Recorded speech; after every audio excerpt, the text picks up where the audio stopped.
Yung bumulaga po sa atin na rounded off to 19 million ang mga graduates po ng senior and junior and senior high school ang functionally illiterate. So, pag sinukat na po yung kanilang nakakabasa, pero may problema dun sa comprehension, na intindihan ba yung nakasusulat ba ng may critical thinking. At nasilip lang po natin sa EDCOM report na ang isa sa kadahilanan ng pagtaas po nitong bilang na ito ayon sa pagbabago po ng definition ng functional literacy. Whereas before, noong 2019, yung definition, automatically, kapag graduate ka na ng junior, senior high school, talagang classified ka na as functionally literate. Binago yun ng Philippine Statistics Authority, kaya lumobo yung bilang ng functionally illiterate. Etong hakbang na to, sang-ayon po ba kayo? Ano po ang saloobin nyo dun sa pagbabago ng definition ng PSA na yun? Yes, in fact, Ma'am Ali, last year, nagkaroon kami ng LCC meeting, yung Literacy Coordinating Council meeting na member ako at ang DepEd. Doon po, present po sa amin ng PSA yung kanilang proposed revisions sa definitions. In fact, hindi lang po yan yung tinututulan ko, yung dati kasi nga tama kayo, pag high school graduate, automatic na ginagawa nilang literate. Pero gusto rin po natin, at that time, pinaliwanag rin po natin sa PSA, kasi yung basic literacy nila last year po, ay read, write. Kung marunong kang magbasa, marunong kang magsulat, pero walang comprehension na binabanggit. Sinabi natin ano ang value nun. Pero again po, may adjustments na silang ginawa.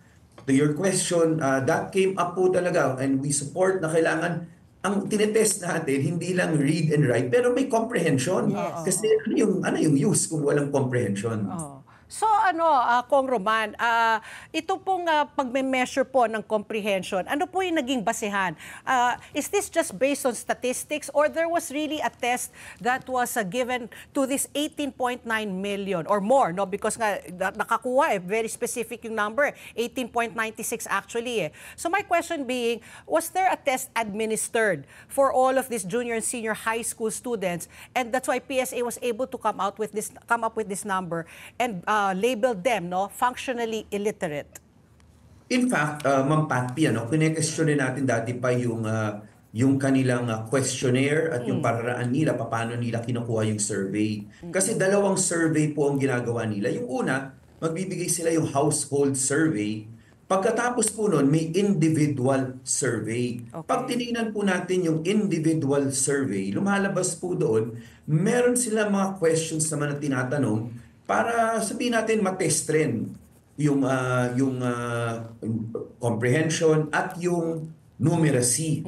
Ang tanong po, itong 2024 na ginawa nila last September to October, ang tanong po talaga dyan ay kung assuming pagkatapos mo sabihin na ikay high school graduate, kasi hindi pa naman, ang intindi ko po but they can correct me if I'm wrong, itong huling survey po nila, ginamit pa rin nila yung old standard nila. Ang ginawa nila po ay revise lang nila based on the new definition. That's why papansinin po niyo yung pre-presenta nila, merong old and merong current Kung may old, ibig sabihin, ginamit pa nila yung old definition at yung current definition.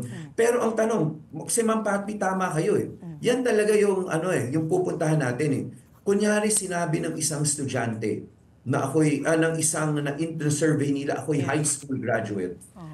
Sa individual questionnaire, meron din po doon mga questions na matitingnan, base sa sinasabi nila, matitingnan rin nila kung may reading comprehension at kung may numeracy, na yung numeracy ay may skill ng numeracy. So ang tanong po talaga ay dinaretso po ba yun? Whether or not you are a high school graduate, pinadaan pa rin po ba doon sa questions? Yun po hindi pa maliwanag. Pero again, Ma'am Patpi, Ma'am Ali, lahat naman yung results na lumabas ngayon, whether the number is correct or yung methodology kailangan pa nilang ayusin, it confirms the fact na yung matagal na nating sinasabi na talagang meron tayong issue on reading comprehension. Yan naman po nakita na natin sa SEA PLM exam, TIMS exam, sa PISA exam, Yes. yung mga survey na ginawa po ng mga iba-ibang international and local, at yung anecdotal po, even EDCOM 2, pag bumibisita po sa paaralan, napapansin rin po yan eh. So this confirms whether or not the accurate yung exact number. Ang point is talagang meron pong issue on reading comprehension. Okay.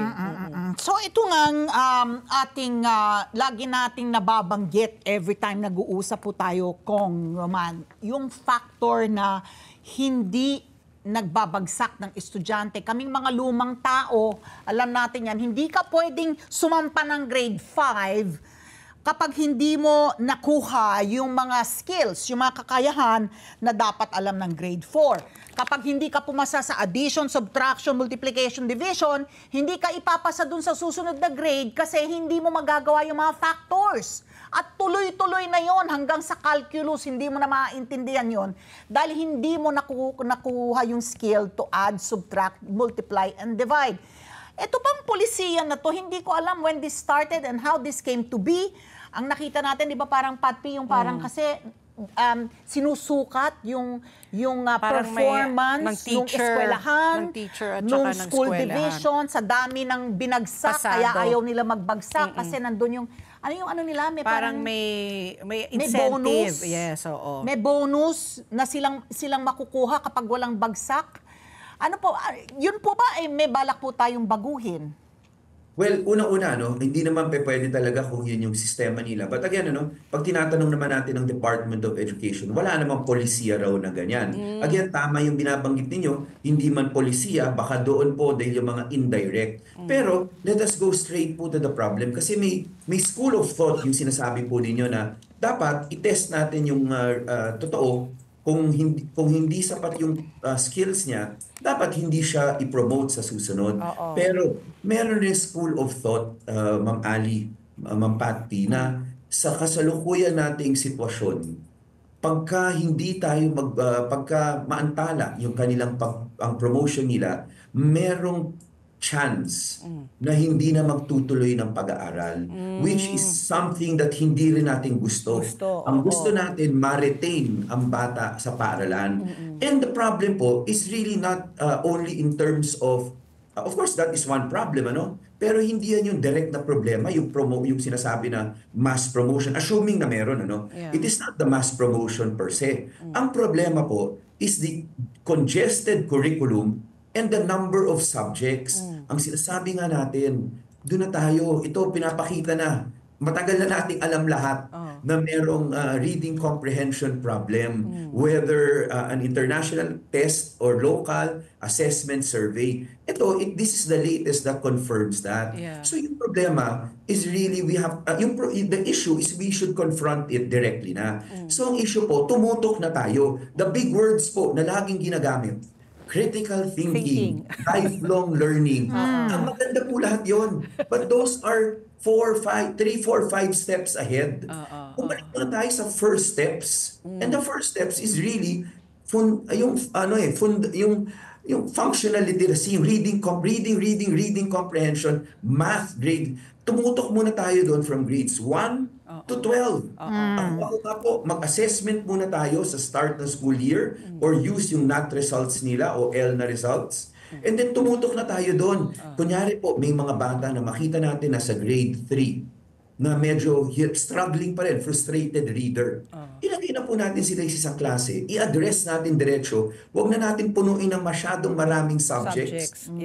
Competencies. Doon na tayo tumutok. Yung mga big words kasi na critical thinking, dadating tayo dyan. I was going to say, for that, we have to have the foundational skills. Let's get together. Sunday 25. Sunday 25.